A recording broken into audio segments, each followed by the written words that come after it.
Marlon Wayans got to hide after claiming he left Diddy parties early. Seeing Diddy Combs parties were always good vibes, according to Wayans.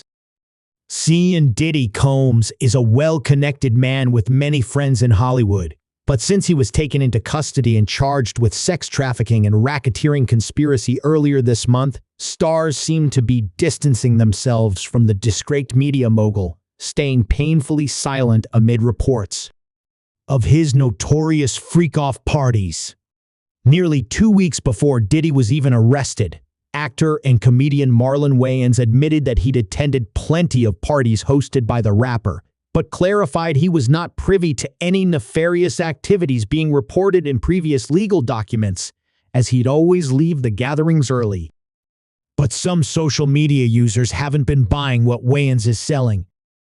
One person responded directly to a post Wayans made on X in 2009, where he spoke highly of Combs' parties. "Been doing Diddy parties for 15 years, and I must say you never let me down, Puff," he wrote at the time. "Ain't no party like a Diddy party. You say you left the P. Diddy parties early? I call BS. The truth shall set you free," the disbelieving user wrote back. On Friday, Wayans doubled down on his original remarks about leaving parties early, which he shared on the Club Shay Shay podcast with former football tight end Shannon Sharpe earlier this month. "Yup. And I still stand by that," he retorted. "I've never seen or been a part of nothing but good vibes and energy with CLOTHESON. So yeah, and I am not rushing to take down old tweets or anything. I ain't gots to hide. Period. I have been to plenty of Diddy parties," Wayans told Sharpe in early September. "I left early. I swear to you. I've never seen it," he said vehemently, of the things being described in the news. "Those aren't the type of parties I go to. I don't frequent those type of parties. And even if I go, like I said, I'd never seen any of this. When I hear about it, I'm like, when did that happen? At what time did this go down? 'Cause I was there until 3:30. You mean at 3:32? So they waited for me to leave? Like, all right, good that Wayans NS gone. He talked too much," he joked. Wayans did admit that he'd seen drugs at those parties, but was unfamiliar with all the other reports. "I watch how I conduct myself, 'cause I'm not just doing this for me. I have to answer to God. I have to answer to my brothers. I have to answer to my legacy. I can't act a certain way. I have to answer to black people.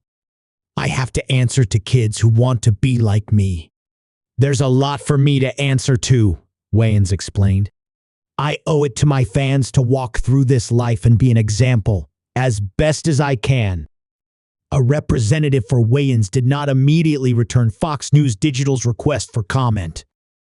In documents released by the U.S. attorney, Diddy and his employees would allegedly intimidate, threaten, and lure female victims into Combs' orbit, often under the pretense of a romantic relationship.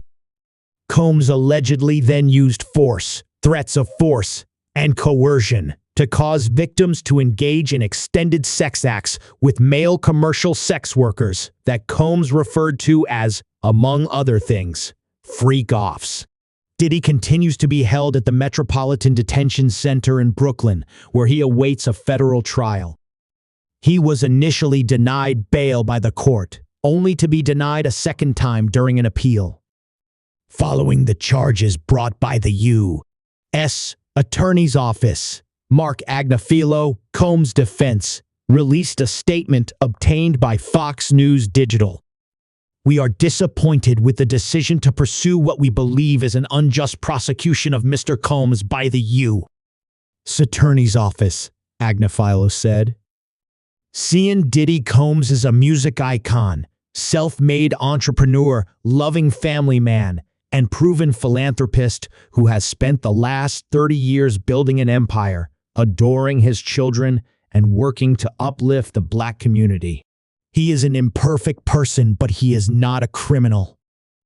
To his credit, Mr. Combs has been nothing but cooperative with this investigation, and he voluntarily relocated to New York last week in anticipation of these charges. Please reserve your judgment until you have all the facts. These are the acts of an innocent man with nothing to hide, and he looks forward to clearing his name in court.